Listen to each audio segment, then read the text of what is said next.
it's your special day. Happy birthday, Baba Dick Gregory. See, I works somewhere, and we love you madly, Baba Richard Claxton Gregory, aka Dick Gregory. And you know this, man.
And welcome back, family, to another wonderful, edutainment edition of We All Be, a news-free Dixie for the 21st century. I'm your host for the empowerment segment, Brother Ron, also known as R2C2H2 the Artivist. This is where knowledge is the currency of the universe, and you know this, man. So we're doing this on the Life Affirmation Day of the one and only Richard Claxton Gregory Sr. That's Richard Claxton Gregory Sr., also known as Dick Gregory. Some y'all, he's Baba Dick Gregory. He's my Jagna, and me. I just want to do a show. There's a lot going on in the news cycle as usual, but I wanted to do a show. I don't even know if they let me play my video correctly because, you know, we are in the middle of the last Mercury retrograde of the year, and it ends on October 17th. And it started on September 27th. And yeah, this is Mercury retrograde for me. Once you are aware of things, information is power. You know, before I knew what a Mercury retrograde is, I kept on saying, why all these things happen to me all the time? Why all these crazy things always happening in certain times of the year? Then you find out about Mercury retrogrades. Okay, I can adjust accordingly. And that's what really knowledge does for you. It helps you to adjust if you know how to apply it. That's wisdom. Sometimes wisdom is learned through trial and error, of course. Well, hold on, folks. Let me check out something right quick. Let's see.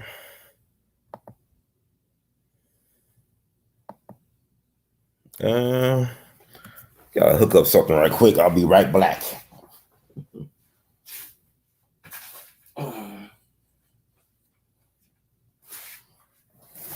I love black, but I don't want to black out during the broadcast. I make sure I plug my laptop up. But I won't know until I listen back and replay if my video actually played correctly. Because what I've been noticing the last couple of lives I've done, I'll play videos and the sound be all choppy and weird. And it's like, you know, when I'm playing it in the studio, I don't hear all the choppiness and all that stuff. But when I play it back on replay, it's all choppy and whatnot. I had to edit some of my videos because of that. Got to really re-upload some stuff. But I got a lot of stuff going on. But I just want to take the time out to just talk about some things that's been on my mind. I've been marinating. Of course, today is Baba Dick Gregory's. If you are On the East Coast, it's tomorrow. Tomorrow, I'm coming live from the past, because to quote or paraphrase the great William Faulkner, the past is never past. So I'm broadcasting from Tuesday. Some of y'all already into Wednesday, but it's still October 12th where I'm at for at least the next 21 minutes. So I just at the last minute decided to get on here, talk about Baba Dick Gregory, Dave Chappelle, and Thelonious Monk, whose birthday was October 10th. He'd have been 104 years young. He was born in 1917 down in Rocky Mount, North Carolina. A lot of people assume that Thelonious people are from the islands, but he's actually from the South. He's from Rocky Mount, North Carolina. His people moved to New York when he was like 4 or 5 years old back in 1922. He grew up in the San Juan Hill neighborhood. It was named because a lot of veterans from the Spanish-American War, a lot of black veterans from the Spanish-American War settled in San Juan Hill up in New York. Now it's the place where the Lincoln Center is located at, the jazz at the Lincoln Center. So you never know, like anytime where black folks gather becomes valuable real estate. Georgetown used to be a black community. You had Seneca Village, as you call it, Central Park back in the day, Seneca Village, Central Park, or the village, or the African village. Black folks used to live in Central Park. Black folks used to live in Georgetown. Black folks used to live in Washington, D.C. But I'm saying anywhere where black folks gather becomes valuable real estate. It includes the prison system. Where there's black bodies, there's profit to be made and black folks to be exploited. Where there's a gathering of black so-called bodies, there's profit to be made. So a lot of y'all look at, now, you think about, I'm in Memphis, they're not down the projects. The projects before that, you usually have black folks living in mansions. I mean, like the church family had a prominent mansion in South Memphis. And then, Mayor Crump, Boss Crump back in the day, doing a fire convention, a fireman convention back in the early 50s. He used the church family mansion, very beautiful, wonderful structure, to try some new fire equipment, and they burned down those mansions, put up the projects, and the rest is history. Now they knocked down the projects, put up condominiums, move folks that been in the projects for generations out to the suburbs. Suburbs become the hood or the ghetto. So, so is it really about a physical place, or is it about a state of mind and being when it comes to our so-called realities that we say we living through? This is the Matrix. And you got at least 7 billion different versions of reality, not including multiple personality disorders or schizophrenia. You got at least 7 billion different versions of reality going on at the same time. So it's interesting. So it's quite possible that I'm popular somewhere in the multiverse. Like here, I'm tolerated. I've never been popular. Now, Dave Chappelle, yes, he's controversial, but he is very popular, which is very unusual, especially for the stance he have taken and the chances he have taken on his career and with his art to be that so mainstream, yet still be controversial, but yet still mainstream, is really an extraordinary thing. Because you think about, like I said, I want to talk about Thelonious Monk tonight. A lot of times our people, we don't talk about our great ones because we don't realize that we have greatness within ourselves. Our people are very tone deaf when it comes to understanding our true greatness that transcends the so-called empirical world or white folks' soft bigotry or low expectations. So I mean, like with Monk, you could read critic reviews of Monk work. They used to just trash Monk, man. They used to trash Monk. They say he couldn't play piano. He had 2 left hands, and his music was, basically, mentally challenged music. I don't know, but it's funny to me because a lot of the music you hear today has been influenced by Monk. Monk is the second most recorded jazz musician behind Duke Ellington. Duke Ellington had basically thousands of songs, right? Compositions, arrangements. Monk maybe had like maybe a couple hundred compositions. And yet he's the second most recorded composer in jazz history behind Duke. Duke has thousands. Duke arguably could be the greatest American composer in history. You could make a case for Duke Ellington being there. I mean, his influence, his blueprint, his fingerprints are everywhere. But with Monk, He got maybe a couple hundred compositions, maybe less than that, and he's the second most recorded jazz composer in history. But yet he was not appreciated while he was doing his thing. Really, he was, the people that really appreciated Monk were the brilliant musicians, like people like Coleman Hawkins, the father of jazz saxophone, people like Charlie Parker and Dizzy Gillespie, Bud Powell, even your Miles Davis and all them guys. Monk started off on trumpet, but he had asthma, from my understanding, so he switched over to piano, and the rest is history. But Monk could actually play. He could play like a Fats Waller or Count Basie or Duke Ellington, but he wanted to play like him. I mean, he might thump the piano, like be thumping on the piano. A lot of dissonance, very percussive. Like he approached the drum like a drummer. He'll approach the piano like use it as a percussive instrument. But he left a lot of space for people to explore and to express themselves. That's why somebody like John Coltrane thrived under the tutelage of Thelonious Monk when he went to join Monk, and he did the historic 5-spot recordings and whatnot. He even did a concert event at Carnegie Hall. John Coltrane really was able to spread his wings and go out into the stratosphere with the help of Monk under his leadership. It paid off. I mean, Monk's music is made for horn players. Like Round Midnight, you play a trumpet or saxophone. I never heard a bad version of Round Midnight, but I believe the first recording around midnight was with Coleman Hawkins. Thelonious recorded it with Coleman Hawkins back in the 40s.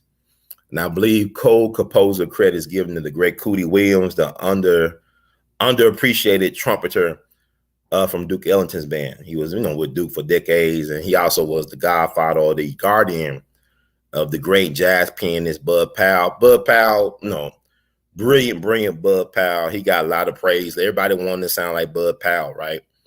But Bud Powell was close pals with Thelonious Monk. Bud Powell was a victim of police brutality, just like Miles was. He got beat up real bad by police officers, I believe, in Philadelphia. Never recovered from that. I believe he also got electroshock therapy treatment, which is really a no-no for creative people.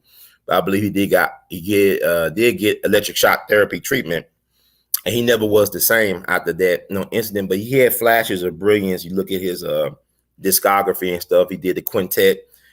Charlie Parker, Dizzy, Charles Mingus, Bud Powell, and Max Roach up there in Canada playing. I got listed at the quintet recording. It was recorded by Charles Mingus, but these are some of the goats of music history playing together for one night. While across the street, I believe there was a heavyweight championship fight going on with Jersey Joe Walcott. So they would, between intermission, go over there, watch the prize fight, and then go back to the stage. And Charlie Parker was actually playing with a plastic saxophone. That's the genius of Bird. It's like with Michael Jordan. Is it the shoes? Is it the shoes? Is it the shoes? With Charlie Parker, is it the sax? Is it the sax? Is it the S-A-X sax? But he could play on a plastic saxophone and sound the way he sounds incredible. But Thelonious Monk is a founding father of modern American music, bebop. He's a founding father of that, but he's not appreciated as such. His influence is very influential, but people don't give him props. Like, for example, he was the one that started wearing, Thelonious Monk was known for wearing sunglasses and these unique, distinctive hats he will wear. So he was the one that really started wearing berets, like that raspberry beret. He started wearing berets in jazz, and everybody got hip to that. And also, he was the house pianist at Minton's, where it was an incubator for modern American music, bebop. Where you have people like Monk as the house pianist. You have the great Charlie Christian from Oklahoma, from Indian Territory coming through. Charlie Christian, which is a shame. Charlie Christian was amazing guitar player. He played with Benny Goodman and stuff like that. Played electric guitar. Very influential on guitarists to come, like B.B. King even, or Wes Montgomery. He only lived to be, I believe, by 26 years old. He died from tuberculosis. A lot of great musicians died from tuberculosis during that era, including someone like Jimmy Blanton, who really is the father of modern jazz bass. Jimmy Blanton just was an extraordinary bassist. He was from Chattanooga. He used to go to Tennessee State and was a part of the Tennessee State Collegians band. But he left school, joined the Ellington band, And the rest is history, because you had that famous Ellington band with Jimmy Blanton on bass and Ben Webster from Kansas City on tenor sax. And that was an amazing sound that Ellington had for several years. And then, unfortunately, Jimmy Blanton got sick and died from tuberculosis, I believe, like he maybe 22 or 23 or something like that. So, people talking about how these rappers die early. A lot of jazz musicians die early. Lifestyle, drugs, took a lot of great ones out. But Jimmy Blanton actually wanted to join Jimmy Lunceford's band. His favorite band was Jimmy Lunceford's band. He wanted to join Jimmy Lunceford before Duke. And Jimmy Lunceford actually tried to sign Jimmy Blanton, but he didn't want to give up his longtime bassist. Can't think of his name right now. He's from Memphis. And I talk about Jimmy Lunceford all the time. We got a lot of Jimmy Lunceford stuff coming up, but the one who started out with him when he was in high school, when Jimmy Lunceford was a high school teacher, he had this longtime bassist. When he had Jimmy Crawford on drums, Mose Allen, I believe his name, Mose Allen, that was his longtime bassist. So he didn't want to give up Mose Allen, even though Jimmy Blanton was like a phenomenon. He's like, if you think about what he did for bass, like what Jimi Hendrix did for electric guitar. That's basically like who he is. And like Jimmy, he died young, because Jimmy died at 27. So you had this guy that was in the Ellington band along with Ben Webster. Listen to the recordings, Coco, and all this other stuff. So Monk was the house pianist in Memphis. Charlie Christian, Charlie Parker, Dizzy Gillespie. They all would come and jam for hours and hours and had to create this music. And also, you got to remember, it was a recording band, because it's like, trying to, save resources for the war effort. So there was a recording band because they needed materials for the war effort. So for about 3 years or 2.5 years, we had these guys collaborating, conspiring at Minton's Playhouse, among other places, to create this new music. Because you got to think about it, when the public becomes aware of it, like, they were doing swing music at the beginning of the 40s before World War II. And then after the war, you got this, what Cab Calloway called Chinese music, real fast, playing high tempo, fast tempo music. It's not like the swing music just a couple years earlier where you could dance. People claim they can't dance. I could dance to bebop, but people say it's hard to dance to and all this stuff is weird. But these guys were very well efficient, proficient, skilled artists, musicians, but they just chose to speak a different language. Because a lot of that came, like when Monk, them guys was trying to create a language that the white folks could not steal or have as their own. They wanted their own music. They wanted music that was for us and by us, like a FUBU mindset. They wanted music that was black music. And this is not nothing new to the beboppers and Monk and them. You go back to even James Reese-Earl, who talked about he wanted a national Negro orchestra to play nothing but black first music. I'm putting 2021 isms on what he basically, I wanted Black Americans to champion their own music and they have our own institution that put our music first. We create music for us, and by us. So you had a lot of Black nationalism in the music, even before the 60s. Y'all talking about I'm Black and I'm proud. You had a lot of musicians that wanted to, promote Black music.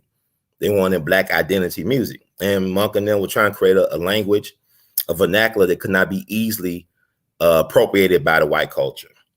But, it's kind of weird with us. We still teaching white folks how to do stuff anyway. We want it for us, but we always let them in. They come in some type of way. But Monk was interesting. He said, even if it take you 15 or 20 years, play what you want to play. Monk was about trend setting and about innovation, about pioneering. And it's a thankless job. So like a lot of stuff that y'all don't know, a lot of these commercials and late night shows and movies, they use a lot of Monk inspired or Monk music. Things you thought was just like, oh, this is made by this black dude that people thought was crazy. And he had to pay a price. Because when I talk about Bud Powell, one time Monk and Bud was in a car together and they was pulled over by the police. I think Bud had some drugs on him, but Monk took the fall for Bud. He didn't want Bud to go. The Bud been mistreated. I mean, like Bud Powell went through a lot of hell. And his brother, Richie Powell, was a gifted piano player. He played with Clifford Brown and Max Roach. Unfortunately, he died with Clifford Brown because his wife was driving the car. They was on their way to Chicago to meet up with Max Roach and Sonny Rollins. Max Roach and Sonny Rollins was in Chicago waiting for Clifford Brown. So Richie Powell's wife was driving the car. You know, Clifford and Richie were passengers, and somehow she lost control of the car on the Pennsylvania Turnpike, and all 3 people got killed. They were young. I think Clifford Brown maybe been about 25 or 26 years old. And Clifford Brown was like a saint in jazz music. I talked about earlier how a lot of great young musicians died of drug overdoses. And Clifford was all about clean living. He wasn't about, getting high and doing stuff that destroyed his body. He was a guy that was about clean living. His only saying, according to people, is that he loved donuts too much. He loved to eat donuts. And they call him Brownie. A very endearing dude, a beautiful cat by all measures. I mean, he played in the trumpet section with Quincy Jones on the Lionel Hampton Man, but he made his mark really with Max Roach. And, and the rest is history. But unfortunately, he just didn't have, he had the quality, but not the quantity. But Monk took the rap for Bud Powell for the drugs, and he lost his cabaret license because back in the day, if you're going to play in New York City, you needed a cabaret license. And Monk got his suspended, so he wasn't able to make a living for a couple of years in New York. Like, Billie Holiday lost her cabaret license, right? And she couldn't sing. That's why she started singing at Carnegie Hall, these concert hall venues, because she couldn't play at the nightclubs. And I guess club owners will allow her to play or perform, and long that she didn't get caught, whatever, or they didn't get violated or suspended, whatever. But Monk went through a lot of stuff. Monk was attacked by the police on the way to a gig down in Maryland, I believe, either Delaware. I think he was on the way to Baltimore. It was like probably in Delaware. That's Joe Biden's hometown, home state, right? Delaware. Mr. Jim Crow, Sleepy Joe Biden. That's his play. The police beat up on him. It was interesting, though. Monk, what happened to Monk with the police incident, Jazz Baroness. The Jazz Baroness, take a look, it's all online. The Jazz Baroness was present when Monk was attacked by the police. Also, she was a supporter of Black musicians. So she loved jazz, so why they call it the Jazz Baroness. And also, she was a member of the, Rothschilds family, right? The famous or infamous banking dynasty out of Europe, the Illuminati people. So she was a big jazz fan. She was a supporter of, in particular, Thelonious Monk and Charlie Parker. Matter of fact, Charlie Parker died in her home at the Stanhope Hotel on March 12th, 1955. He died while watching the Dorsey brothers on TV, I guess, perform with some clowns, whatever. He laughed and then died of supposedly at the young age of 34. But the coroner thought he was about 65 years old because his body was so worn out, lifestyle choices, drug abuse, whatever. So it was interesting also that Thelonious Monk died at the home of the Jazz Baroness when she was living in, I want to say Weehawken, New Jersey. He died in her mansion back on February 17th, 1982. So you got 2 great jazz icons, both died in the living space of the Jazz Baroness. And I believe her niece did a documentary with HBO several years ago to talk about her auntie. So, Monk was married to this Black woman named Nellie. I will suggest to you all, if you don't know nothing about Thelonious Monk or you are a great fan of Thelonious Monk, look at the documentary about him called Straight No Chaser, which is on, you can find it anywhere. Clint Eastwood helped produce it, but it basically takes archival footage from the 60s and tell you a little bit about Monk on the road, traveling and performing. And they feature the Jazz Baroness and also his wife, Nellie. Nellie was an amazing Black woman to put up with somebody like Thelonious Monk. Thelonious Monk was a genius, but you could best believe it could not have been easy to live with a personality like Thelonious Monk. Monk was the type of cat, he'll stay up for one day, just playing piano, composing. He might sleep for a couple of days. After like this intense day of just putting together music and practicing and rehearsing, he might, I'm gonna sleep for a couple more days. I mean, Monk was an interesting dude. Brilliant, eccentric, just different.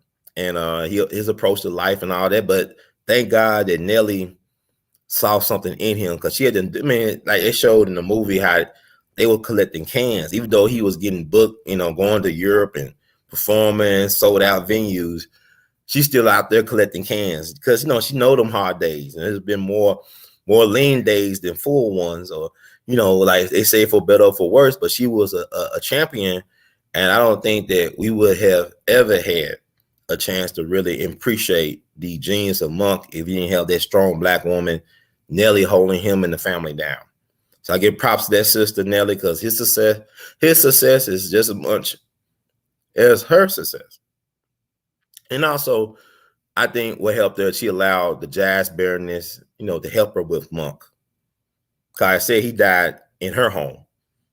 He died in the jazz baroness home. He didn't die at home with his wife and loved ones all around him. He died at the home of the jazz baroness. And there's a jazz musician, I believe. I think he's still alive. He's in his 90s. He lives there now. She gave the home to him. And before the COVID thing went down, he was doing jazz workshops up in New York City. They did a New York Times article about him. I was planning to go to one of his jazz workshops sessions. I'm trying to make sure I can find his name. Trying to find Barry Harris. Yeah, he's still around. He's in his early 90s. Barry Harris. Yeah, he lives in a home now. He's from Detroit, a great jazz pianist, bebop. But yeah, she loved the brothers and the music, and she supported it. So, you know, Dick Gregory actually did a movie back in the 60s. Played a character called Eagle Stokes, who was based off of Charlie Parker. It's called Sweet Love Bitter. That's the Dick Gregory movie he did back in the day, where he played a jazz musician named Eagle Stokes. They had a couple of scenes of him with this white lady in a fancy car. I believe it was based off the jazz baroness and Charlie Parker's relationship. So Dick was a fascinating dude. I actually liked that movie. I brought that movie and showed it at the Jimmy Lunsford Festival back in 2018, I believe. Is when we brought the Sun Ra Orchestra to Memphis. They said it was their first time performing in Memphis.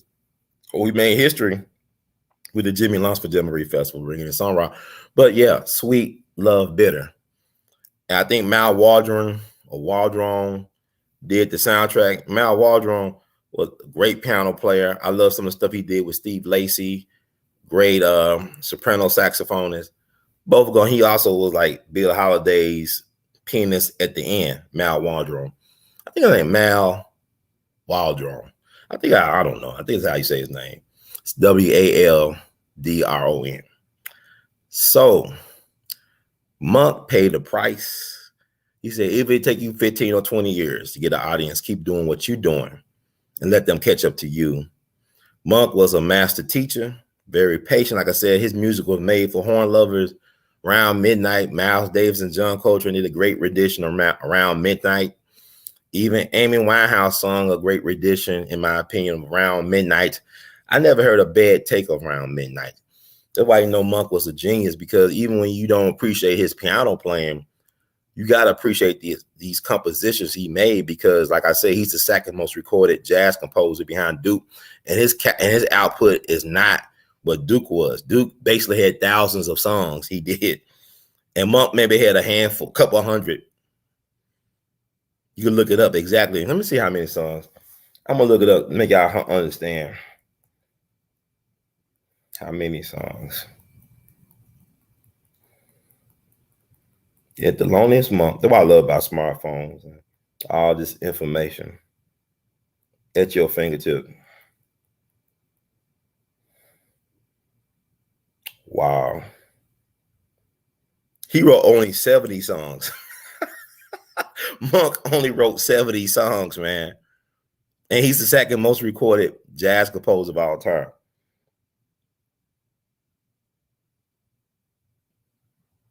And Around Midnight is the most recorded jazz composition of all time. I'm saying Monk, but they will call this man retarded, anything but a child of God. That's why I say y'all can't let these white folks define you. Don't let these demonic people, systems, and whatever practices define who you are as a person.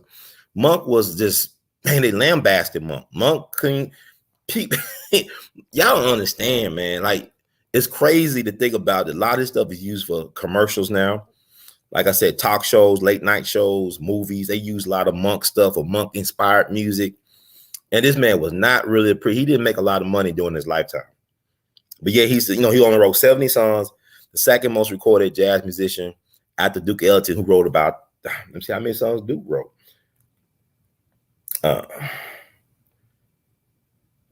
This is why we got, because I don't hear a lot of us talking. We got so-called black media. We don't educate our people about nothing. We just want to play to the BS and to the distractions, to all the monkery. So Duke Ellington is best remembered for over 3,000 songs that he composed during his lifetime. So Duke wrote 3,000 songs. Probably more than that, actually, because a lot of these guys got their work stolen. I know I read a story where Fats Waller, the great stride piano player, ain't misbehaving guy.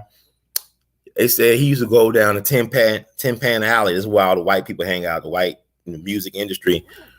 He used to sell the same songs over and over to the white boys. I think he charged them like $40 a piece. And all he did was change the title and saying, and no, man, I don't think his family owns the rights to any of his music. Like, ain't misbehaving. I don't think he owns, but he used to do that. And I remember tales about Scott Joplin, the father of ragtime composers. They said some of his stuff was stolen by Irving Berlin, who people said wrote God Bless America. And Irving Berlin was basically tone deaf. But yeah, he's credited writing a lot of songs, including God Bless America. And people said that some of the stuff he stole it from Scott Joplin. Or you look at somebody like Tony Jackson. Y'all talking about Little Nas X. I keep on talking about Tony Jackson, who's an openly gay jazz musician from New Orleans. People like Jello Morton said that he was the greatest piano player from New Orleans of that era. And this guy had a photographic memory, he had perfect pitch. He wrote a lot of songs, but yet he didn't get credit for a lot of songs. One song he got credit for was called Pretty Baby, which he wrote in honor of his male lover because he was gay. He was openly gay. You know what I'm saying? Like, this is back in the 19-teens.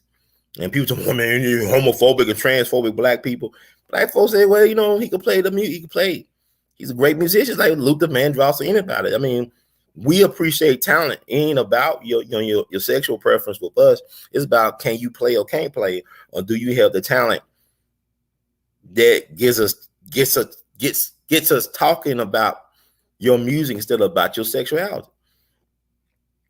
Can your talent rise above the BS? And Tony Jackson, from his contemporaries, they said he was the best. This is Jello Morton, who was like the Little Richard of jazz. He said, I invented jazz, and people laughed, but guess what? He played a part in helping jazz become jazz. Because I remember maybe 20 years ago, Jello Morton been dead since the 40s, I think.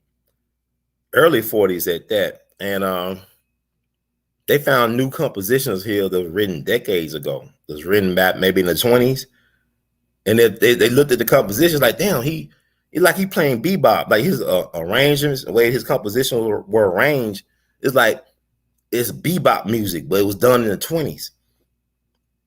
And then, Jello Morton talking about you got to have that little Spanish tinge or tingly or tinge in your music. And then you get Miles Davis Sketches of Spain. That's in the 50s, though. But, but Jello was talking about this stuff back in the 20s. So, I mean, you got to give the devil his due. But Monk was, it's like with Coltrane. People say they love Coltrane now. My favorite things and Love Supreme.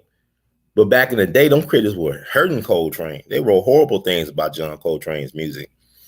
And it's hard to believe today. It's like kind of like Dr. King was popular. It's popular, I guess, today. But back in 68, he was not that popular. I mean, J. Edgar Hoover was more popular than Dr. King was among the people. Now we know more things about the legacy of J. Edgar Hoover. Now they're trying to tarnish the legacy of MLK. But what I'm saying is, it's funny how perception is reality. It's not based on facts. It's based on whatever you believe to be real or true or factual, not necessarily actual facts. So this is what I'm saying. So like, it's a no-brainer. John Coltrane's great today, right? But back in the day, those critics were bashing Coltrane. Just like they bashed Sun Ra. Sun Ra talked about the disrespect he was shown, because even with Coltrane, because of some of the stuff he did. My Favorite Things helped open him up the mainstream. Sun Ra would talk about how they be at the club, and the recording industry would be there to record Coltrane on somebody else. And then when his band comes on, all the recording people leave. how the music industry folks leave. They don't want to record no Sun Ra. But Sun Ra had to record himself, and Sun Ra never won a Grammy. But yeah, he influenced everybody. Parliament Funkadelic, Earth, Wind and Fire, Prince, even Andre 3000, Love Below. A lot of musicians, rock musicians, got a lot out of Sun Ra. But Sun Ra don't always get the credit. It's like with Thelonious Monk. These guys, brilliant black men, creatively maladjusted black men who refuse to undermine their moral code. They had their own moral code and compass, and they refuse to undermine it or bend it for anybody. And they pay a price for that. So what I'm saying is a lot of stuff that Monk did. Like I said, only 70 songs, yet he's the most recorded jazz musician, second most recorded. Duke wrote 3,000 plus songs. It's not about quantity, it's about quality. Duke was great, and he had Billy Strayhorn, another gay black man. See, there's a lot of stuff we don't talk. Billy Strayhorn, everybody knew he was gay. He's called a man Sweet Pea, but there was Duke Ellington. That was his brain. He wrote Take the A Train. Y'all associate the song, hurry, hurry, hurry, take the A Train. Billy Strayhorn wrote that for Duke Ellington. He was a gay black man from Pittsburgh. His mother called him Bill. Duke Ellington was heartbroken when Billy Strayhorn died, I believe back in 67. But he wrote a lot of great things. Duke was a ladies' man. He loved the women. Duke always had a pretty lady around him, and sometimes Duke kept women around him. His wife, he was married one time. His wife got mad, slashed his pretty face. He had a little scar on side of his face. He still was a handsome guy, intelligent, classy, elegant Duke Ellington. Something about the Duke, even the music, but he was about using music to preserve Black history and tell our story from our perspectives, not just dance music. He was a griot. He was using music to tell our story. Check out the Black, Brown, and Beige suite he did back in 43. He premiered it at Carnegie Hall. Black, Brown, and Beige is about the story of foundational Black Americans. A.L.L is about our story in this country told through music. Dude did a lot of suites. I love his New Orleans suite he did to dedicate to the great musicians and to the city and legacy of New Orleans. That's a wonderful New Orleans suite. Like Duke was known for music portraits. He do portraits of Louis Armstrong, Burt Williams, Florence Mills, all through music, man, because Duke was a visual artist at first. He was a painter. He actually got a scholarship to attend Pratt Institute, but decided to go to the music route, and thank God. But if you listen to Duke's music, he used his musicians like paints. And he's he like the piano, and it's like he's painting with a note music, he's painting you a picture. But anyway, I could talk on and on about the Monk thing, but Monk was, to me, Monk was an alchemist because he made ugly beautiful. Because when I first started listening to Monk 20 something years ago, it was like a lot of dissonance and like banging. He's like, damn, what are you doing? But then you start listening over and over. Because Monk ain't really playing out of tune. He just playing it in his groove. And he allowed other folks to groove with him. And everything is mathematical. So it's not out of place. It's kind of like, Walter White with the Blue Crystal Meth. I just started looking at Breaking Bad. I've been binging through Breaking Bad. And I got to tell you something, man. Giancarlo Esposito is amazing. That man is not appreciated. That man is brilliant. Because that Gus character he played was so gangster and cool. That's the real American gangster. That Gus guy, the chicken man. And he flipped that chicken thing. I wish between him and Stringer Bell, right? But Gus and Giancarlo sold that. I just got through looking at season 4 of Breaking Bad. I'm working on season 5 now. But I don't know what I'm talking about right now. But let's talk about Dave Chappelle. I know I'm talking loud. I just can't help myself. Can't help myself. There's so much to talk about, man. I don't be prepared. I just go off the top of my head with this stuff. But I am a Dave Chappelle fan. Most no doubt. I met Dave Chappelle twice. And y'all know that. If you a fan of We All Be, you know about me meeting Dave Chappelle. And I just there over there at DC at Ben's Chili Bowl. I took that picture back in June of this year. You know, they painted over Bill Cosby. They had a Bill Cosby chili smoke sausage name after Bill Cosby. They took it down. I still rock with Bill Cosby, but you know, free R. Kelly. But yeah, I went there and took a picture with the mural because like Dick actually was there when they unveiled the mural with Dave Chappelle. And this was just weeks or days before he passed away. So, you know, they put that mural up back in 2017. So when I'm in the DC area, I would try to pay my respects. So I went there during this homegoing celebration weekend. I went to the mural to pay my respects, and folks knew who I was. Yeah, man, Brother Ron. God bless you, Brother Ron. I mean, it was funny. People knew who I was. I went to the funeral or the homegoing. People, hey, Brother Ron, Harlem loves you, man. Come up to New York. We love you, Brother Ron. I mean, this is bad. Like, wow. So people recognize the work, but it's like Monk, man. Like, you know, I got a lot of influence, but, you know, I'm not really popular. I know it's hard for people to believe I'm more tolerated than popular. Dave Chappelle is actually popular and controversial, which is interesting. Thelonious Monk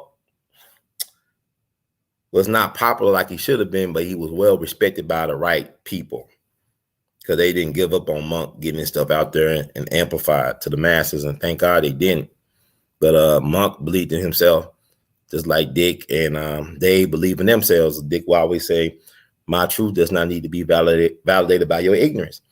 And Dave Chappelle does not need to be validated by anybody but Dave Chappelle. And he's doing a great job of that. He's basically carrying the torch. Like you look at, Dick had a lot of respect for Dave Chappelle. Dick had a lot of respect for people like Nick Cannon. But look how Nick Cannon folded. I'm not, you know, but Dick loved Nick Cannon. But Nick thought he gonna get it. He thought he gonna be the next in line, but really it's Dave. I mean, Dave got it.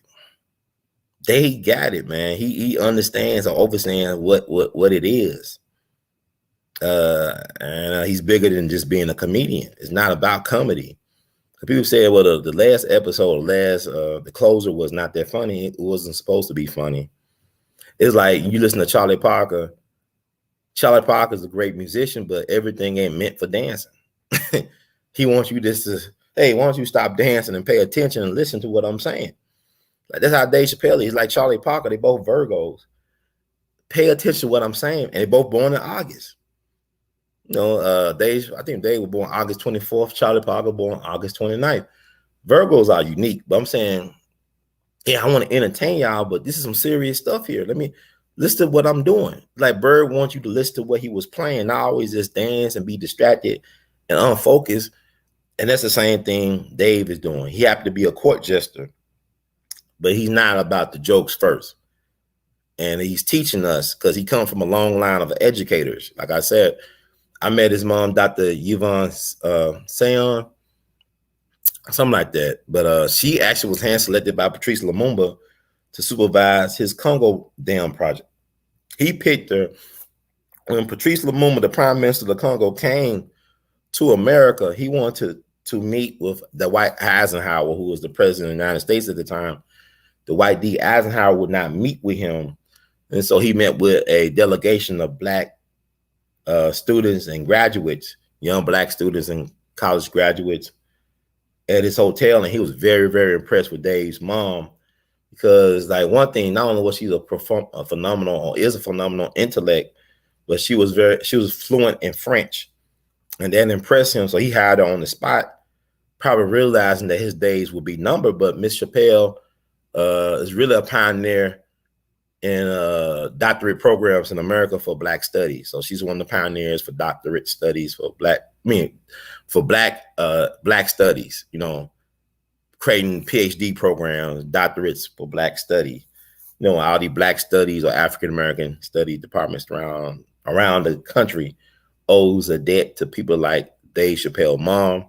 His father was a professor at Antioch College in Yellow Springs, Ohio, where he lives.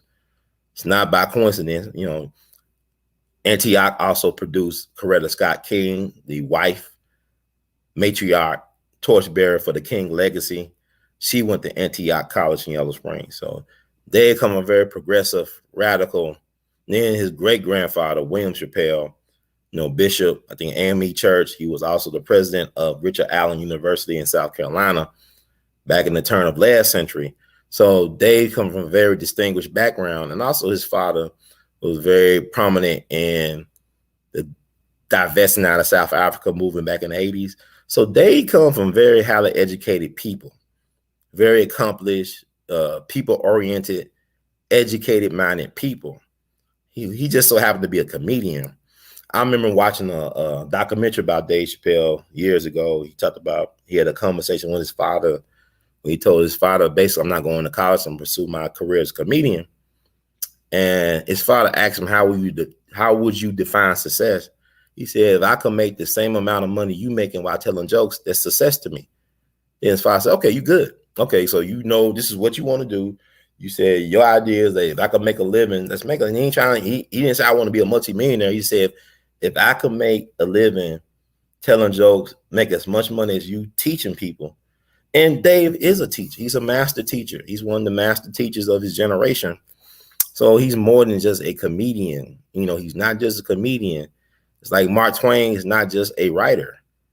These guys that's why he won the Mark Twain Award or prize, whatever, because it's more than that. And Dick Gregory was more than just a comedian. I mean, Dick Gregory started movements and inspired people. There's stuff coming out to this day that involved Dick Gregory. Every time I turn on the TV or go online or read a book, Dick Gregory name pop up. Even when I was reading Bobby Rush's book, we honoring Bobby Rush at the end of this month. If you're in Memphis, you want to be down here live, free, Hollering Center next to Orpheum, October 31st. This is our homecoming court king for the Jimmy Lunsford Jamboree Festival. Bobby Rush even talked about Dick Gregory calling him and congratulating him when he appeared in Martin Scorsese's Blues documentary that came out on PBS some years ago. He said, I got a call from Dick. He said, hey, Bobby, you so damn funny, as in his book. So Dick Gregory is always popping up. I'd like to say he didn't die. He's omnipresent. He's freer now than he ever was walking the earth. Like I said, I find Dick Gregory in the strangest of places. But Dick gave up so much. But he, like Freedom Summer 64, was inspired by Dick Gregory. So many things. Them brothers pumping their fists in the air at the '68 Olympics was inspired by Dick Gregory. I got a little tangled up, but Dick Gregory was protesting Black involvement in the '64 Olympics, I believe. And then 4 years later, them brothers caught up with what he was trying to do 4 years early. Dick always ahead of the curve. And he's a pioneer, and he's out there standing on his truths. And a lot of times you do that, you ruffle a lot of feathers. A lot of feathers get ruffled. You don't always get the recognition you deserve. I believe Dick should have got a Mark Twain prize before he died. But, he went to Eddie Murphy's. He helped organize that. But he's well respected. He's a comedian, but also an activist. And that's why I said his generation set the bar so high for what celebrities could do as far as being humanitarians that I'm not really looking to them no more in this day and age. Just entertain, distract, be a court jester, but don't stand up for our people. It's weird. When the people do stand up for us, we don't support them. I don't look at a lot of sports now. I look at highlights online. But what I would say is this. With the Kyrie Irving situation, this guy's actually losing money to stand on principle. Whatever you may think about what he decided to stand on, I respect that. He's losing money in his prime years where he can make money as an athlete, because that window of opportunity is not that long. It's very short. And then a lot of athletes end up broke within less than 5 years after retiring. But this guy's giving up like almost $500,000 per game, or like 300,000, whatever, to take a stand. It may not be the most popular stand, but he's doing something I respect in terms of he's willing to put his lifestyle and his money on the line for principle. He don't have no backroom deal with Nike or anybody else to have a golden parachute like what the dude named Colin Kaepernick y'all love so much. I love my heroes be more vocal than a Colin Kaepernick. He up here kneeling, black folks still catching hell, and he's disappearing. You don't hear nothing from Colin Kaepernick. That's a game. But yeah, he had that deal with Nike. He had a multi-million-dollar deal. He ain't losing nothing. He played in the Super Bowl. He had his day. I'm not, a big cop. And y'all out there were trying to get him to get a job, and y'all can't find a job. A lot of y'all been unemployed for years, worrying about Colin Kaepernick, a millionaire. If he gonna be able to play foosball and play the Super Bowl again. So much respect to Kyrie Irving. And I with Kareem, I respect the elder, but Kareem so out of tune, man. It's ridiculous. He's just tone deaf right now. I don't care what nobody say. And that's his business, but that's why I don't mess with the court justice, active or retired. I just let them do their thing. But our people, we are at a crossroads. Dave Chappelle is a freedom of speech hero. He was challenging Lenny Bruce, George Carlin, Richard Pryor, Red Fox. He's up there with the greats, man. I'm denying it. Even if he's not your GOAT, he's still up there. He's up there, man, because he changed the game. But he's really just a teacher posing as a comedian. And I wish him the best. I hope he continues to stand strong and keep on doing what he's doing, because he's just exposing hypocrisy. He's doing what the Black Panthers used to say. He's heightening the contradictions. And that's what he's supposed to do. He's a Virgo. That's what they do. I tell you, like Charlie Parker said, yeah, I could play some dancing music, but I want y'all to really hear what I'm saying. Don't think about, Charlie Parker, they played the nightclub, people talking and laughing real loud. You hear the sound of their cups all cackling, whatever they doing. Nobody ain't paying attention to the music, the artistry, the brilliance of the alchemy of it all. It's like with a comedian. They trying to do their set and people heckling, people talking loud, and nobody paying attention. But when you get to a point in your artistry where people are forced to stop what they're doing and really listen and get in tune with what you're doing, then you on another level. And Dave Chappelle's on that other level where I'm talking about he's up there with the Monks, the Charlie Parkers, anybody who did anything very, very well, any crowd. I don't care if it's, it could be a hitman. He's up there with the best of it. He's in that zen, that zone. This is time, man. He always know how to leave. He don't stay too long at the party. He know when it's time, when it's quitting time. And so Dave said, I'm gonna be gone for a minute. So what? It could be a decade. But he left so much great stuff. Even if he never did another stand-up special, he gave us a lot. Really, quite frankly, people, we don't deserve a Dave Chappelle no more than we deserve a Thelonious Monk or Dick Gregory. Because these folks are givers, man. They give so much to the people. And it could be tiring because Monk, he wrote 70 songs, but you got to think about all the hell he had to endure just to keep playing those songs. The courage it took for him. I mean, he lost his cabaret license. Wife collecting soda cans to make some ends meet. His son used to talk about how he thought it was weird that people like to request his father to play Happy Birthday, because he said, man, it don't sound that good when he play Happy. Y'all know I love playing Happy Birthday for certain people, but I know it's an acquired taste for a lot of people. I don't care. But he said he thought it was weird that people would request his father to play Happy Birthday. He played in his Thelonious Monk way. And he's like, what the hell?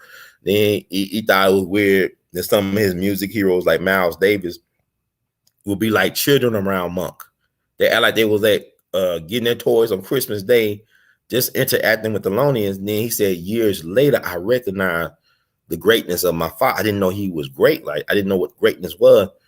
It's like, it's biblical. A prophet is always without honor among family, friends, and country.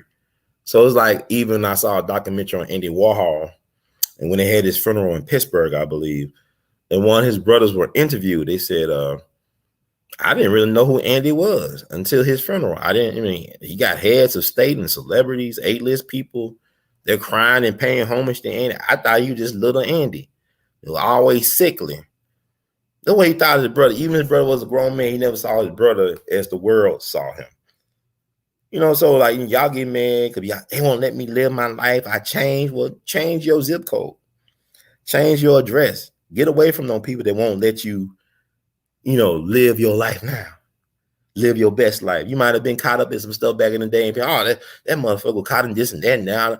But that was like maybe 20 years ago, and you changed. You paid your debts to society, and you said people won't let you live. Well, it's your prerogative to move your ass to a different zip code and cut people off. It's as simple as that. But sometimes we make the easiest things too hard. Just because something is simple don't mean it's easy to do. There's a difference between simple and easy. So I think I'm going to end it early. Because, I talked a lot about Dave Chappelle in previous shows. Y'all know how I love Baba Dick Gregory, even when he was cussing me out, You also know a little bit about my love of jazz music and Thelonious Monk. But you notice in all three examples that they're black hetero males. No disrespect to the queer or the alphabet crew, but these are black testosterone loving men taking creative stands and paying for it, getting punished by the establishment for taking these stands, but yet withstanding, not giving up in or out, and making a powerful, impactful, lasting contribution. Black masculinity matters. Black manhood matters. These are great examples. These are were family, or are, and Dave is still a family man. These were family men who even sacrificed the security of their family to put out these amazing works of art, to do these amazing things for humanity, and a lot of times not get the credit for it. A la Dick Gregory, a la Thelonious Monk. And right now, Dave Chappelle is going through it. But like I said, Dave got it, man. He got the torch. He got the glow, but he was prepared for this moment. It's like with Tupac. Tupac wasn't no ordinary kid. Look at his background. Look at his mama. Look at his people. Look at the people he come from. It's unfortunate he got caught up, but we all get caught up. Ali got caught up. Everybody gets caught up. That's called having a human experience. If you don't ever get caught up or have an ego trip, then you're not really human. And you're not really doing the things you should be doing, because those things tend to arise when you're doing your work. The devil controls this.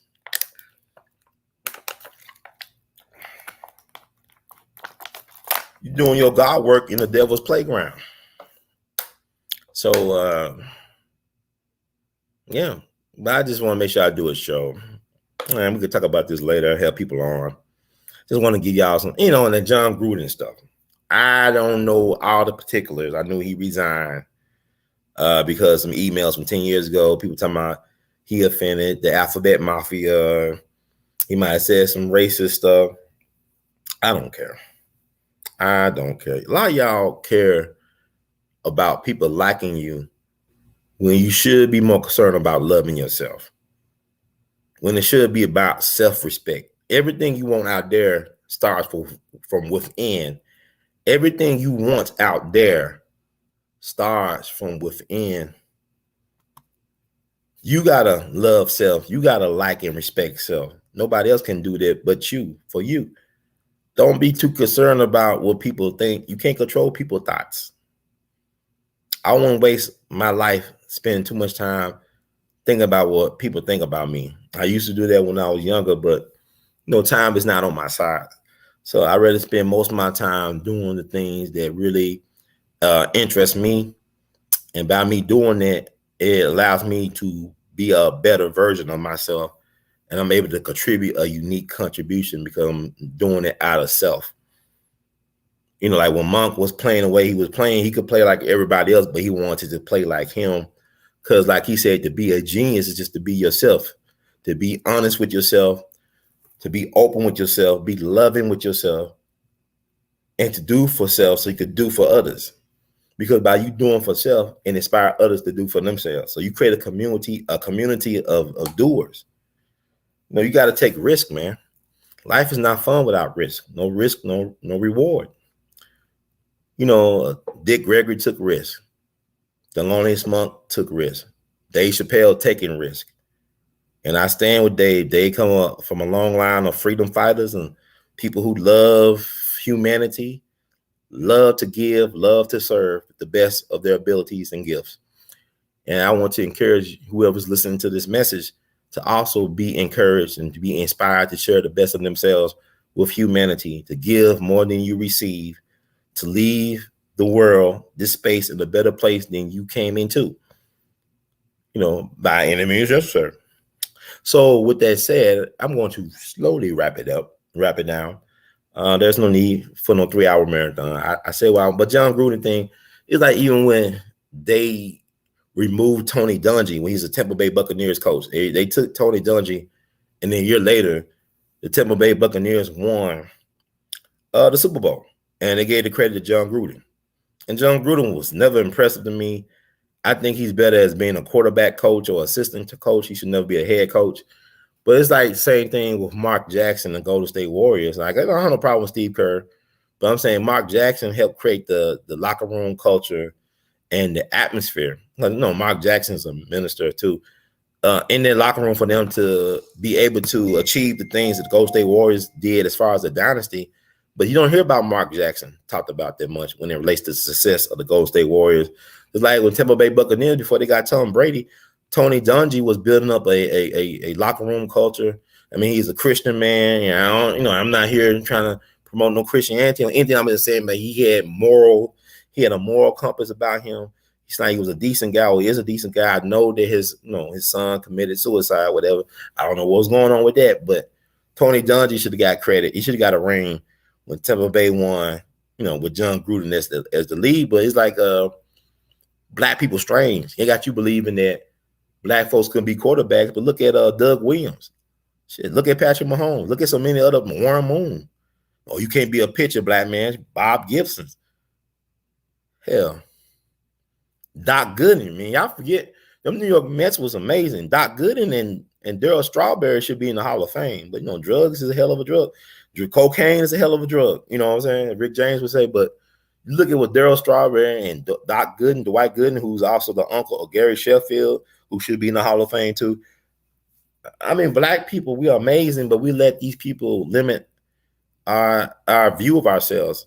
You as big, you could be as big as your imagination allow you to be, but if you're not feeding your imagination and you feeding yourself with this lot of self-hate and loathing, you can't get nowhere. Thank you so much, Sister Alexandria, for this generous donation. We love you madly. I really appreciate that. That came in handy. I could pay my light bill. Like I said, I'm there in the trenches with you all. I'm not on no high hill, whatever. I'm out here surviving the times, but this is why we need to have these type of dialogues. Like, I help people on. Like I said, sometimes I don't want to get on. I'll be tired and stuff, but then y'all encourage me to come on out.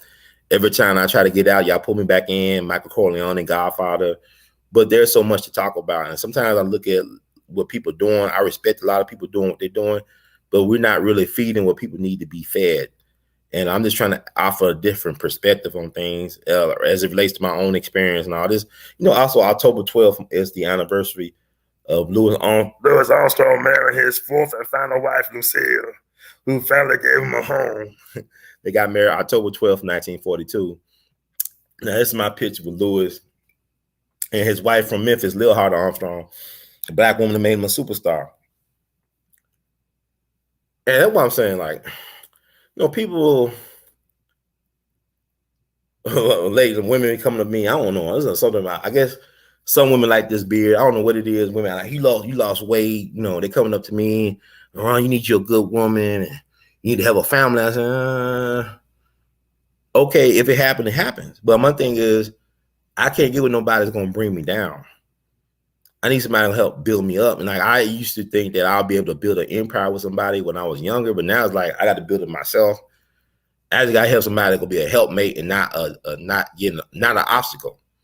You know what I'm saying? Like, I'm open to it, but at the same time, like, as I get older, it's kind of hard to open up sometimes to learn people. It takes a lot to learn people when you're in a relationship with somebody. You got to be open You gotta learn, and that's a lot of time invested. But I'm open to it. But Thelonious Monk, if he didn't marry Nelly, he had the right black woman with him, because a lot of people could not endure what Monk endured. He had a woman that believed in him, was willing to be ride or die with him, and when he made it, she got the benefits. She got the travel and all that stuff and spend time on, you know what I'm saying?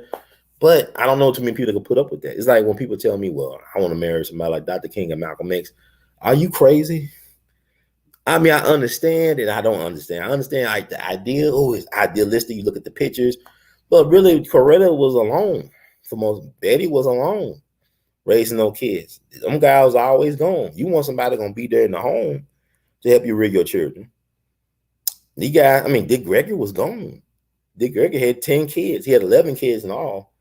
You know, he had his son die back in 63, but basically his wife was raising no kids. Dick wasn't raising his kids. Dick was trying to be a father to the world.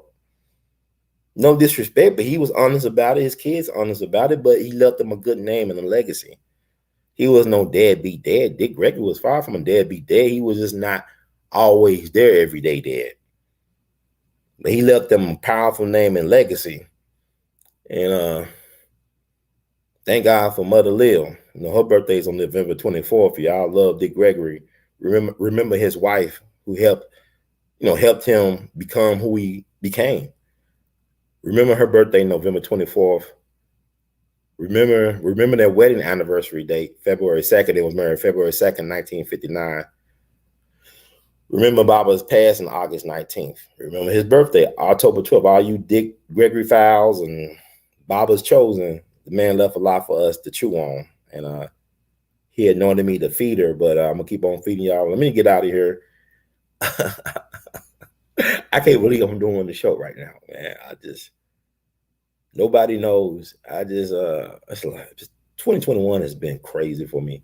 It's been crazy for a lot of y'all. I appreciate y'all hanging in there and not giving up or giving in or giving out. Because it's tough out here, man. And Lord knows. But anyway, thank you all for riding with your brother. Let's see what you. Everybody says don't go. Oh yeah, I can listen to me in the archives though. I want to check. I'm about to look at this final episode of the final season of Breaking Bad. And there's so much interesting TV out there, man. Like I said, I'm just now looking at Breaking Bad years later.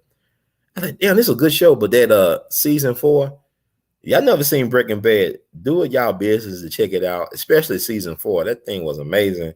Like I said, Giancarlo Esposito, man, ever since school days and Do the Right Thing, that brother don't get enough credit, man. That man is brilliant. That man, like Gus, that Gus dude, we got a Gus's Chicken here in Memphis area. It's very popular. They're booming now.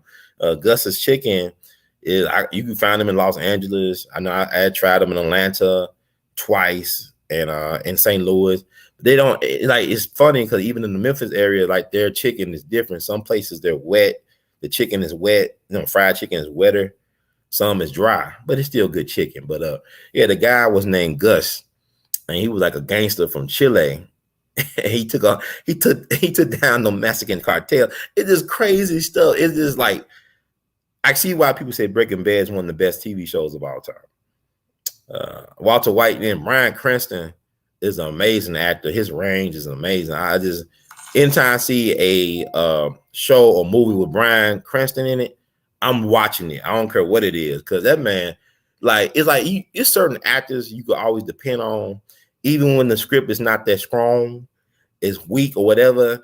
They could carry a show. Like even with the Harlem Godfather, right?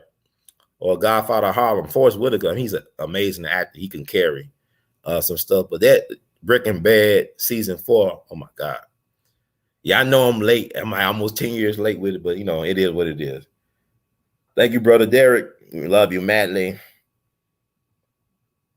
I appreciate it. As always, an honor to serve the people. I appreciate y'all supporting the movement. And like I said, your dollars do add up. It helps with a lot of things y'all don't see. But I look forward to putting more into the show and hopefully doing more shows. Like I always tell people, I want to do more shows. you know, the thing about it too, also I got a lot of footage I need to cut up as well too. I got a lot of video footage of events that I have attended over the last several months that I need to be circulating. And also getting prepared for the Jimmy Lawson Memory Festival Week. I got a lot of footage I want to show from events over the last several months. And so I'm a one-man movement. I thank God for my mom, Sister Callie Hurd, Dr. Callie Hurd. She helps with the nonprofit, the We All Be Group Incorporated. And also she helps with logistics. She is great at organizing. Like this Jimmy Lawson thing, she's helping me put the pieces together. I know she's like a trainer in the gym. Like she make you hustle and stuff like that. So I thank God that I'm able to work with my mom on these projects. She helps, help me carry the load and helps keep me pushing, and she'll do the extra things to help make sure keep things on track. So I appreciate her more than she knows, actually, because doing these things are crazy, but people love them. They benefit. And I like I said, I love being able to honor people, give them their flowers, especially when they're living. And a lot of times I don't do these things just for me. I don't care about, I respect people that honor me, but really at the end of the day, it's about me doing things for others. And like to paraphrase Baba D. Gregory, the key to happiness is doing things for other people. If you want to be happy, try doing things for other people and not expecting anything in return for it. Because I learned that now as I get older, I appreciate that. If I do something for you, I'm not expecting you to do something for me. And even if you don't do nothing, just think about what I did for you and pass it forward if you want to, but it's your choice. But when you start trying to expect things from people, that's when you start getting disappointed. When you start having expectations of what people should do for you or how they should be or how they should live, that's when you start getting disappointed. Don't worry about that. You can't control other people. You can't control their thoughts. You only responsible for you. So be an example that you want to see. Be the change you want to see in the world. So thank you all. And if you like the words from Brother Herb, please spread the word. We All Be TV on YouTube. Also support the We All Be movement. You could cash out your support, $R2C2H2.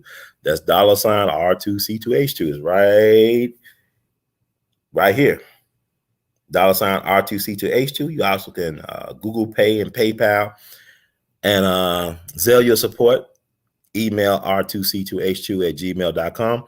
That's email r2c2h2@gmail.com. You can Venmo your support at r2c2h2.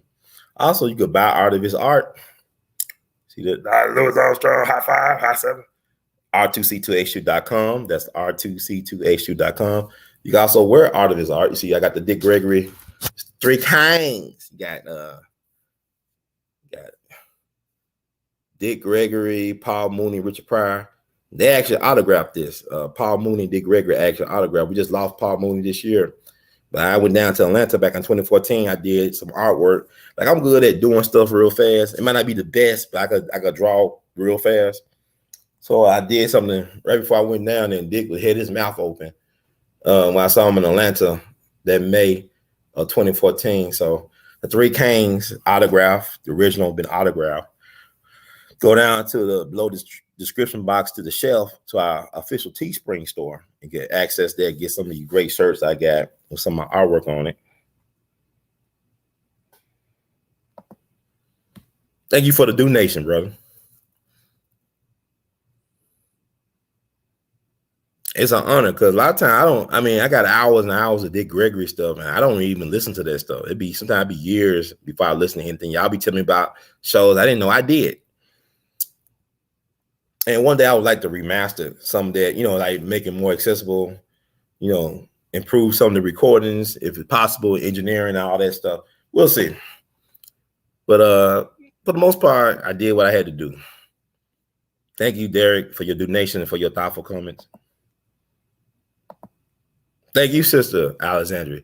Yeah, Gary Oldman is Gary Oldman's good. Yeah, like that's what I'm saying. Like, certain actors, you might not know nothing about the show or about the movie, but you always know they're gonna give a good ass performance. They're gonna do their best to carry their part. It's like, okay, like I was talking to my sister about, I just saw the Many Saints in Newark, which is actually was good. I wasn't expecting to be good, but David Chase is a genius. The Sopranos, great. I love the Sopranos. And James Gandolfini, his son Michael, I think his son Michael Gandolfini Looks just like his father. You know, he don't have to have no blood test. That's your dad, man. You his son. But yeah, Gary Oldman does great work. You're right, Gary Oldman. And thank you for your donation. But Edie Falco, who was Tony Soprano's wife, Carmela, and then she did Nurse Jackie. Edie Falco is phenomenal. I mean, there's certain people that, damn, these folks that can act their ass off. I mean, I always enjoy their shows. There's a couple, Paul Giamatti, you know, in Billions. I didn't know his dad at one time was the baseball commissioner. He died while in office. His dad used to be the president of Yale University, I believe. He comes from a very distinguished and accomplished background, but his daddy was there when Pete Rose got in trouble with the gambling, and Pete Rose should be in the Hall of Fame. I'll tell you why. Yeah, I think Pete Rose bet on his team and bet on himself, but the team that won the World Series, when the next year after they kicked him out of baseball, Lou Piniella was the coach for that team. That was Pete Rose's team. He put that team together. It's kind of like with Tony Dungy, all the work he did with the Tampa Bay Buccaneers, or Mark Jackson with the Golden State Warriors.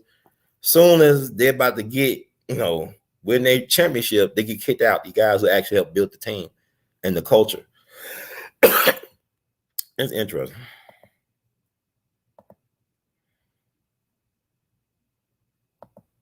Yeah, you can catch me in the archives, Brother Roy, but hopefully I'll do some more shows. I'll upload some more material very soon. Like I said, we got the Jimmy Lunsford Jamboree Festival coming up. A lot of interesting stuff out there.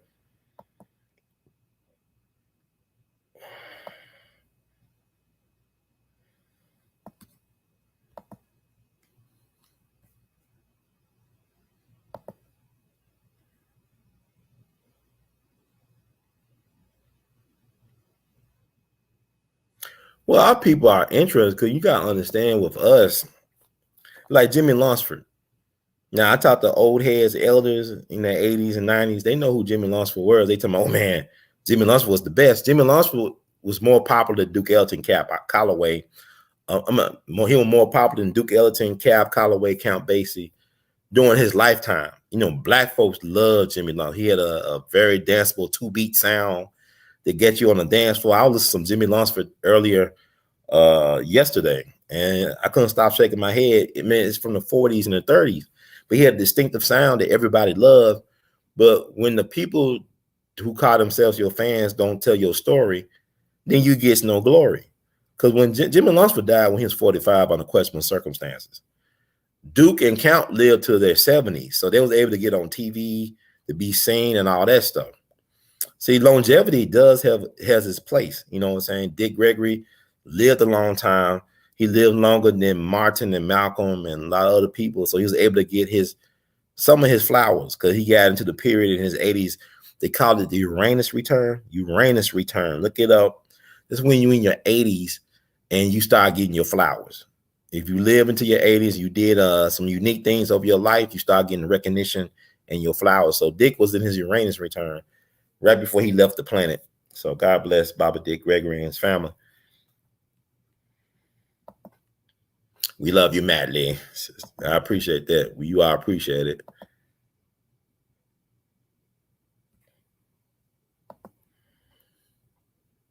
Yeah, but Dick, you gotta understand with Dick Gregory. I appreciate that. You gotta have patience. With Dick, he went through a lot of stuff. Dick was dealing with what we know now. They say he had many strokes over the years, like many strokes, messing with his circulation, brain, all that stuff. So he was having strokes. He didn't even know because what Dick was doing, he wasn't just fasting, he was starving himself. He was committing a slow form of revolutionary suicide. Huey P. Newton talked about revolutionary suicide, to live and die and fight for the people. Dick was, destroying his body, trying to bring awareness to humanity about starvation and all type of other injustice in the world. So that had an effect over his body. And so, he had stroke. Now he was dealing with dementia. Dr. Christian Gregory, his son, said he was dealing with dementia. So he would be short-tempered, but he wouldn't hold a grudge. He'll curse you out. Like Paul Mooney's cousin, Rudy, would tell me, yeah, Ron, he'll curse you out. And then he'd say, how's the family? He said, what the fuck? After he got through cursing you out, then he'll say something like, how's the family? But Dick would not hold grudges against anybody. Because many times he cursed me out, he still did my show. He still gave me access to him on the road. He appreciated the work we was doing. And I remember I met his family at the homegoing at Howard University at the at the wake that Friday before his homegoing celebration. They're saying, man, you just like the part of the family, man, because Dick would curse out his family. He'll curse out his kids and grandkids and everything and not think nothing of it. But the thing about it was played before the camera with me and Mike from Real Black and other people. And, people say he'll go into the brothers. I said, well, he felt comfortable with us to be himself. And I appreciate that, his realness, his rawness, because he was comfortable around us. And also he was helping us. Because it bothered me. I'm a human. But at the same time, I thank God too, because like what I'm dealing with now in the world, he got me ready to prepared to deal with what I'm dealing with, and he made me tough. It's like he was a drill sergeant. And he knew what was coming up the road. You know what I'm saying? And that's why he checked out of here. He said, playtime over, recess over, I'm out. he was the closer. He closed out. He said, I'm out of here, man. He left at the right time because Dick already saw what was going on. Because y'all keep on talking about some Trump, and Trump ain't the problem. He said Trump's shadow. He said what's following Trump is the issue. He didn't say Trump was the problem. Y'all keep on misquoting Dick on that. He said he feared Trump's shadow was following Trump. That's what he feared. And look, we live in it now. And see, that's why he feared it, and that's why he out of here. And oh man, it's crazy.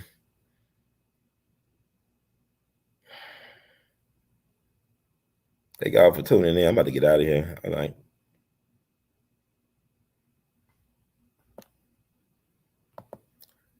Reuben Francis. Now, is that one of Malcolm X's bodyguards? You talking about Reuben Francis? God, I think it was a Reuben Francis that guarded him.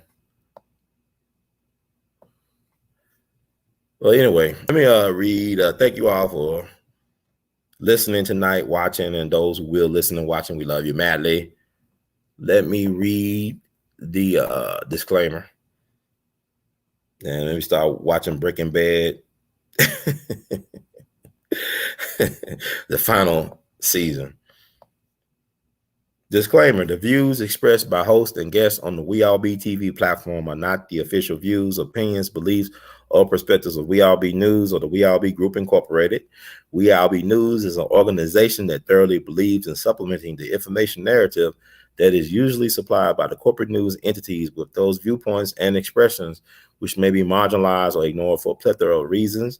We are about informing the general public on alternative perspectives as it relates to news and information, and letting the general public be the ultimate judge in deciding on how to use said information.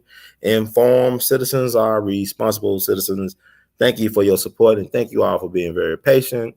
We're going to end this under record time, under 3 hours, almost hour, 30 minutes. So thank you all. In the words of Great Duke Ellington, we love you madly. Y'all keep on producing and pushing. One love. Peace.